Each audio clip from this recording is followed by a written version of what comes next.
Good morning. Officially ಇದು ವಿಯಟ್ನಾಮಲ್ಲಿ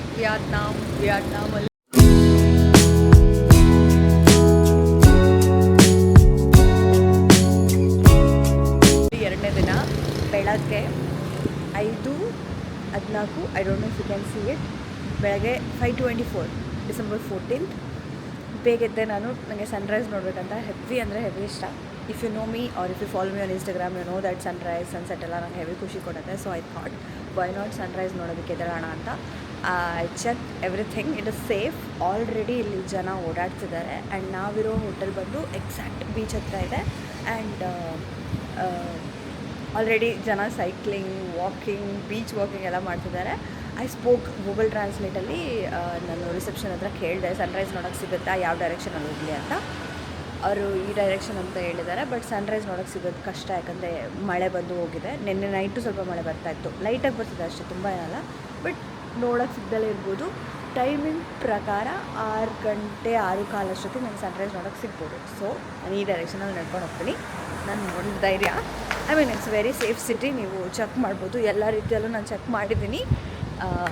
so why not, ನಿಮ್ಮನ್ನು ಕರ್ಕೊಂಡು ಹೋಗ್ತೀನಿ ಬನ್ನಿ. ಮಳೇಲಿ ಸಿಕ್ಕಾಕೋಬೋದು ನಾನು. But I don't know, let me show. It's already active city.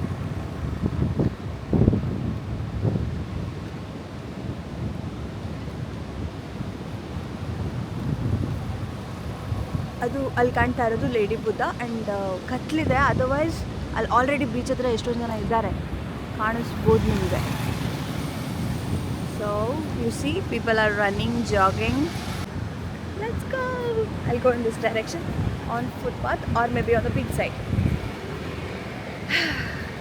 ನಾನು ಹೇಳ್ದಲ್ಲ, ಈ ಜಸ್ಟ್ ಆಪೋಸಿಟ್ ಸೈಡಿಗೆ ಹೋದರೆ ಬೀಚ್ ಎಂಟ್ರೆನ್ಸ್ ಇದೆ, ಅಂದರೆ ಬೀಚ್ ಸಿಗತ್ತೆ. ಆದರೆ ನಾನು ಜನ ಎಲ್ಲಿದ್ದಾರೆ ಅಲ್ಲಿ ಹೋಗೋಣ ಅಂತ ಅಂದ್ಕೊಂಡಿದ್ದೀನಿ. ಎಲ್ಲಿ ಪ್ರಾಪರ್ ಎಂಟ್ರೆನ್ಸ್ ಇದೆ ಅಲ್ಲಿಗೆ ಹೋಗೋಣ ಅಂತ. ಸೊ ಗೊತ್ತಿಲ್ಲ, I don't even think this is east direction. ಆದರೆ ಅಂದ್ಕೊತಿದ್ದೀನಿ that I get to watch sunrise. ಇಲ್ಲ ಅಂತಂದ್ರೂ ಬೀಚ್ ಕಾಲಿಗೆ ತಾಕ್ಬಿಟ್ರೆ ಸಾಕು ಗುರು, ಅದಕ್ಕಿಂತ ಖುಷಿ ಇನ್ನೊಂದಿಲ್ಲ. It's very clean city also. Already Grab ಬೆಳಗ್ಗೆನೇ ಓಡಾಡ್ತಿದ್ದೆ ನಾನು. 5-7 minutes ಅಷ್ಟೇ ಇಲ್ಲಿ ಎಂಟ್ರೆನ್ಸ್ಗೆ. ಇಲ್ಲಿ ಫ್ಲ್ಯಾಗ್ ಹಾಕಿದ್ದಾರೆ. And this already so many people sitting. I can go here actually. U see that flag. ಅದರಲ್ಲಿ ಎಷ್ಟೊಂದು ಜನ ಇದ್ದಾರೆ already, foreigners. I can go there, but I'll choose to walk. I'll not settle down until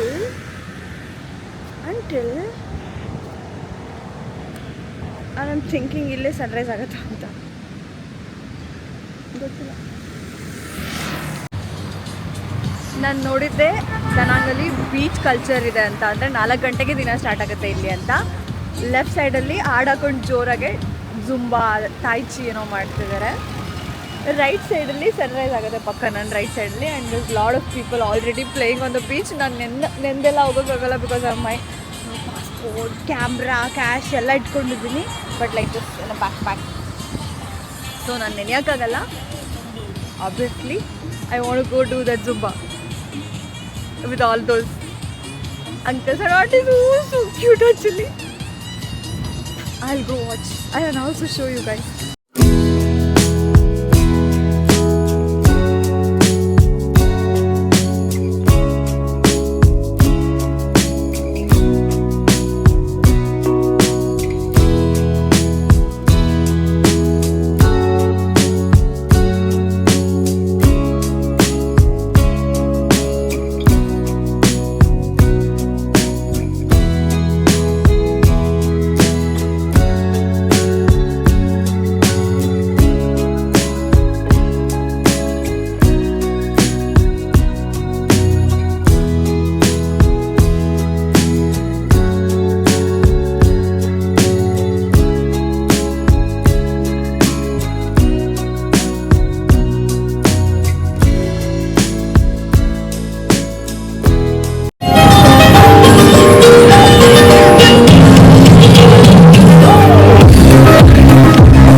teach me. I thought one of the guy, I guess he was a teacher or something, Dodoru.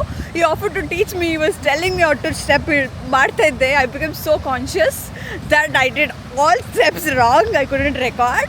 But ಮಜಾ ಬಂತು. And then I saw ಇಲ್ಲಿ Sunrise ಆಗತ್ತೆ. So I am like, ನಾನು Sunrise ಮಾಡ್ಲಿಕ್ಕೆ ಹೋಗ್ದೆ, ಆಯಿತಾ ಬರ್ತೀನಿ ಅಂತ ಹೇಳ್ಬಿಟ್ಟು ಬೀಚ್ ಹತ್ರ ಬಂದೆ ಗುರು. I'll show you guys. So probably that is where he is going to race. And ಇದು ಗಲೀಜಿದೆ. 5:45 and expected to see sunrise by 6 o'clock. I see people stretching here, dipping in the sea or ocean, whatever you call. It's ಯಾವ beach? Danang beach, or I think it's also called Mekhe beach anta, which is like beautiful beach. Let's go get ourselves a little bit Viatira waters, Viatam waters, no? I mean like I want to watch sunrise, get myself drenched in the water. ತುಂಬ ಖುಷಿ ಆದಾಗ English ಬರುತ್ತೆ ಜಾಸ್ತಿ ನನಗೆ. Feelings are expressed in both the languages. So now let's get into the water, let the water touch your feet.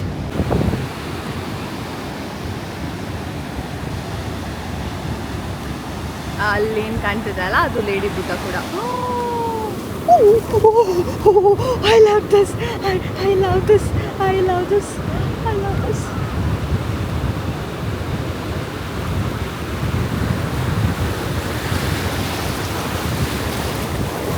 Oh my god, it's heavy. It is heavy. I just got so grateful for everything that life has to offer. Can't wait for the sunrise.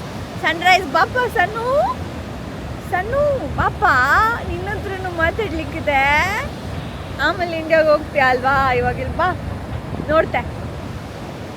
ನಿನ್ನ ಮುಖ ನೋಡಿ ಸುಪ್ರಭಾತ ಆಡಿ ಮುಂಜಾನೆಯನ್ನು ಸ್ವಾಗತಿಸುವ ಆಸೆ.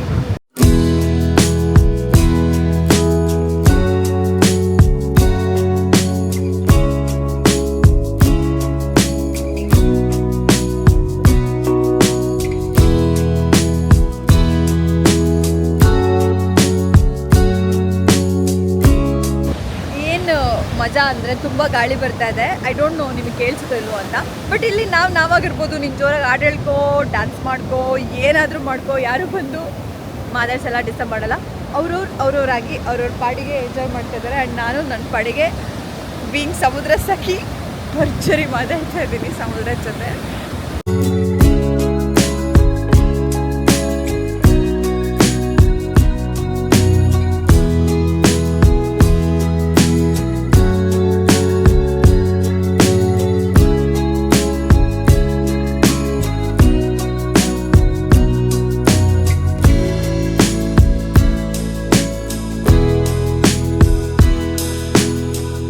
Hotel ನಾವು 6th ಫ್ಲೋರಲ್ಲಿರೋದು. And that's beach. Hotels book ಮಾಡುವಾಗ breakfast include ಇದೆಯಾ ಅಂತ ನಾನು ಚೆಕ್ ಮಾಡ್ಕೊಂಡಿದ್ದೆ. ಸೊ ನಾವು ಬುಕ್ ಮಾಡಿರೋ ಎಲ್ಲ ಹೋಟೆಲ್ಸಲ್ಲೂ ಬ್ರೇಕ್ಫಾಸ್ಟ್ ಅಂತೂ ಪಕ್ಕ ಇತ್ತು. ಇಷ್ಟೊಂದು ಆಪ್ಷನ್ಸ್ ಕಾಣಿಸ್ತಾ ಇರ್ಬೋದು ನಿಮಗೆ. ಬಟ್ ಪಾನಿಪುರಿಯಲ್ಲಿ ಪುರಿ ಇದ್ದರೆ ಪಾನಿ ಇರಲಿಲ್ಲ, ಬೇಯಿಸಿದ ಗೆಣಸು, ಈ ಥರ ಸಣ್ಣ ಪುಟ್ಟ ಆಪ್ಷನ್ಸೇ ಇತ್ತು. ರೈಸ್ ಐಟಮ್ ಇತ್ತು, ಬಟ್ ನಮ್ಮ ಹತ್ರ ಟೈಮ್ ಇರಲಿಲ್ಲ. ನಾವು ಡೇ ಟೂರ್ ಬುಕ್ ಮಾಡಿದ್ವಿ.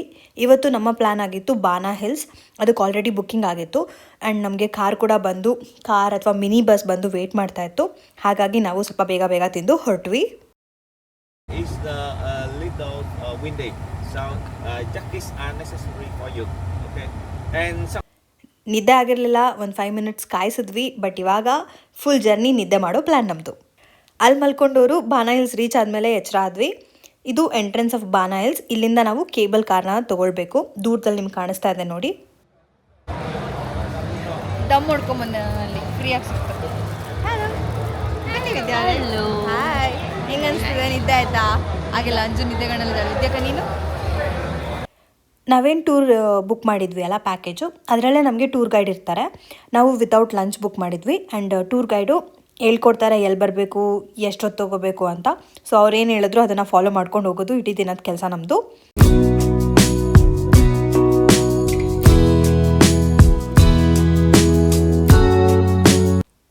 ಟೆಡ್ಡಿ ಬೇರ್ನ ಕೋಲಲ್ಲಿ ತಗೊಳ್ಕೊಂಡು ಹೋಗ್ತಿದಾರಲ್ಲ ಅವರೇ ನಮ್ಮ ಟೂರ್ ಗೈಡ್. ಇಲ್ಲಿ ಈ ಥರ ಸಿಸ್ಟಮ್ ಫಾಲೋ ಮಾಡ್ತಾರೆ and it is very easy to find them.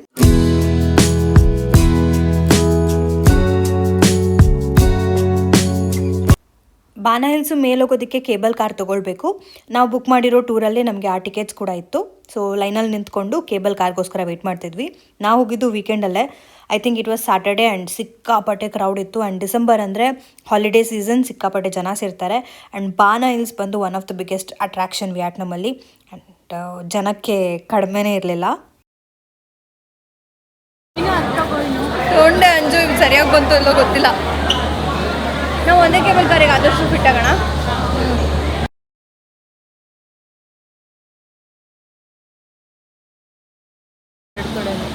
ಚಪ್ಪಲಿ ಒಂದು ಎತ್ಕೊಂಡ್ಬರ್ಬೇಕಿತ್ತು, ಅದನ್ನ ಹಾಕೊಂಡು.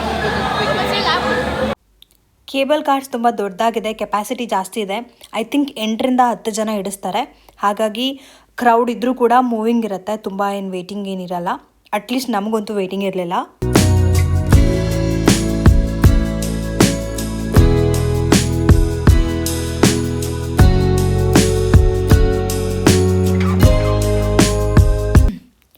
ಈ cable car ride almost 6 kilometres ಇದೆ ಆ್ಯಂಡ್ ವಾಟರ್ ಫಾಲ್ಸ್ ಮೇಲೆ ಹೋಗುತ್ತೆ. ಬಟ್ ನಮ್ಮ ದುರಾದೃಷ್ಟಕ್ಕೆ ಮಂಜು ಜಾಸ್ತಿ ಇತ್ತು, ವ್ಯೂ ಅಷ್ಟಾಗಿ ಸಿಗಲಿಲ್ಲ.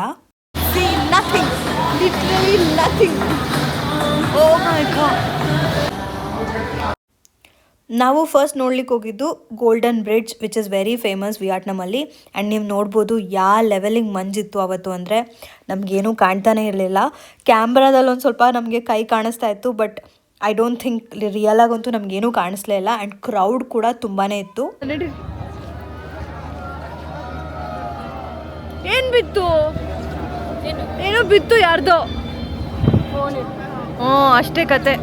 ನಾನೆಲ್ಲ ತಗ್ಲಾಕೊಂಡ್ಬಿಟ್ಟಿದ್ದೀನಿ ಅದಕ್ಕೆ. ಹೆಂಗಿದೆ ಹೇಳು ವೆದರು?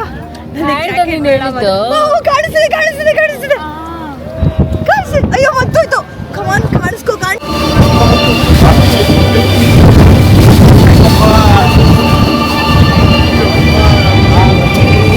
ಮ್ಯೂಸಿಕ್ ಬೇರೆ ಹಾಕ್ಬಿಡ್ತಾರೆ. ಒಂದು ಸ್ವಲ್ಪ ಕಾಣಿಸ್ತಾ ಇದೆ, ನೋಡ್ಕೊಂಡ್ಬಿಡಿ. ಹಾಗೆ ಜನನೂ ನೋಡಿ ಎಷ್ಟು ಜನ ಇದ್ದಾರೆ ಅಂತ. ಈ ಜನಗಳ ಮಧ್ಯೆ ನುಸ್ಕೊಂಡು ಅಲ್ಲೊಂದು ಇಲ್ಲೊಂದು ಫೋಟೋ ತಗೊಂಡು ನಾವು ಕೂಡ ಒಂದು ರೇಂಜ್ಗೆ ಎಂಜಾಯ್ ಮಾಡಿದ್ವಿ.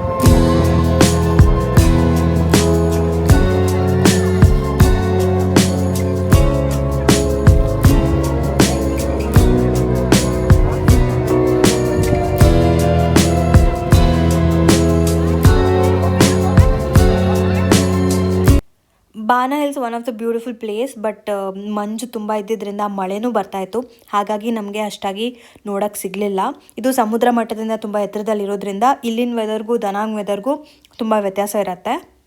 So December is not the best time to visit Ba Na hills. Luckily ಕೆಲವ್ರಿಗೆ ಒಳ್ಳೆ ವ್ಯೂ ಸಿಕ್ಕಿದೆ, ನಮಗಂತೂ ಸಿಗಲಿಲ್ಲ. ಬಟ್ ನಾವು ಇರೋದ್ರಲ್ಲೇ ತುಂಬ ಮಜಾ ಮಾಡಿದ್ವಿ.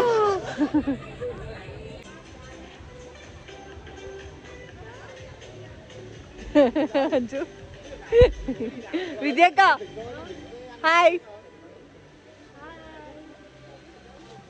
ಗೋಲ್ಡನ್ ಬ್ರಿಡ್ಜ್ ಮುಗಿಸ್ಕೊಂಡು ನಾವು ಸುಮಾರು ಫ್ಲವರ್ ಗಾರ್ಡನ್ಸ್ ಇದೆ, ಎಷ್ಟು ನೋಡೋಕ್ಕಾಗುತ್ತೋ ಅಷ್ಟು ನೋಡಿ ಎಂಜಾಯ್ ಮಾಡಿದ್ವಿ. ಅಲ್ಲಿಂದ ನಾವು ಒಳಗಡೆ ಗೇಮ್ಸ್ ಎಲ್ಲ ಒಂದು ಏರಿಯಾ ಇದೆ, ಅಲ್ಲಿ ಹೋಗ್ಬಿಟ್ಟು ಯಾವ ಫ್ರೀ ಗೇಮ್ಸ್ ಇತ್ತು ಅದನ್ನು ಎಂಜಾಯ್ ಮಾಡಿದ್ವಿ.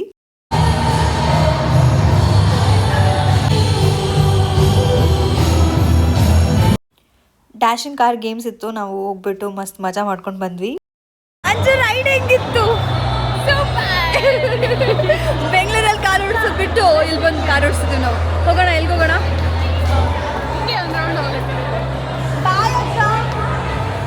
KG ಇದ್ದೀನಿ ಅಂತ ಸುಳ್ಳು ಹೇಳ್ತೀನಿ.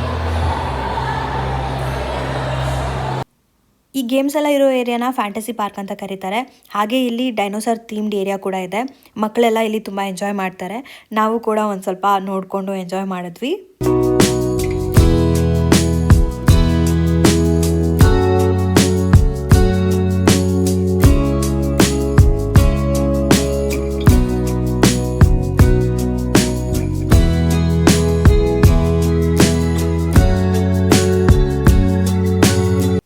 ಬಾನಾ ಹಿಲ್ಸ್ಗೆ ಹೋಗೋದಿದ್ರೆ ಒಳ್ಳೆ ಗೈಡ್ ಇದ್ದರೆ ಒಳ್ಳೆಯದು. Because there so much to explore. ನಾವು ಐ ಥಿಂಕ್ ಒನ್ ಡೇ ಅಲ್ಲಿ ಆಗೋದು ಇಲ್ಲ ಕೂಡ.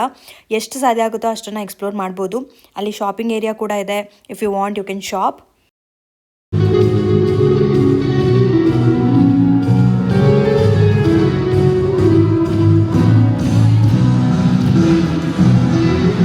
Vietnam is known for its beer.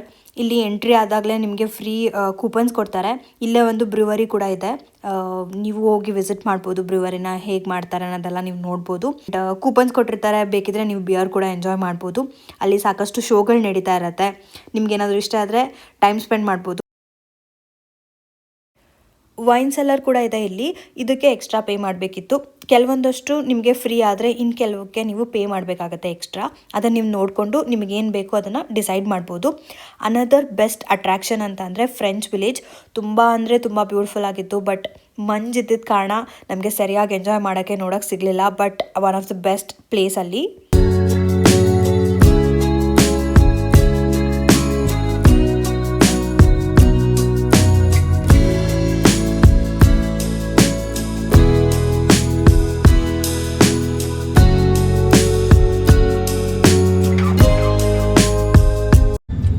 It was very long day for us. So tired ಆಗಿಬಿಟ್ಟಿದ್ವಿ. ಸ್ವಲ್ಪ ರೆಸ್ಟ್ ಮಾಡಿಬಿಟ್ಟು ಮತ್ತೆ ಮಾರ್ಕೆಟ್ ಕಡೆ ಹೋದ್ವಿ. ವಿಯಟ್ನಾಮೀಸ್ ಫುಡ್ ಒಂದೆರಡು ಐಟಮ್ ಟ್ರೈ ಮಾಡಿದ್ವಿ, ಏನೂ ಸರಿ ಹೋಗಲಿಲ್ಲ. ಕೊನೆಗೆ ನಾವು ಹೋಗಿದ್ದು ವಾಪಸ್ ಅದೇ ಇಂಡಿಯನ್ ರೆಸ್ಟೋರೆಂಟ್ಗೆ. ಇದಾಗಿತ್ತು ನಮ್ಮ ಡೇ 2. ಮುಂದಿನ ಎಲ್ಲ ವೀಡಿಯೋಸ್ಗೆ ನನ್ನ ಚಾನಲ್ನ ಸಬ್ಸ್ಕ್ರೈಬ್ ಮಾಡೋದನ್ನ ಮರಿಬೇಡಿ. ಮತ್ತೆ ಸಿಗೋಣ. ಅಲ್ಲಿವರೆಗೂ ನಮಸ್ಕಾರ.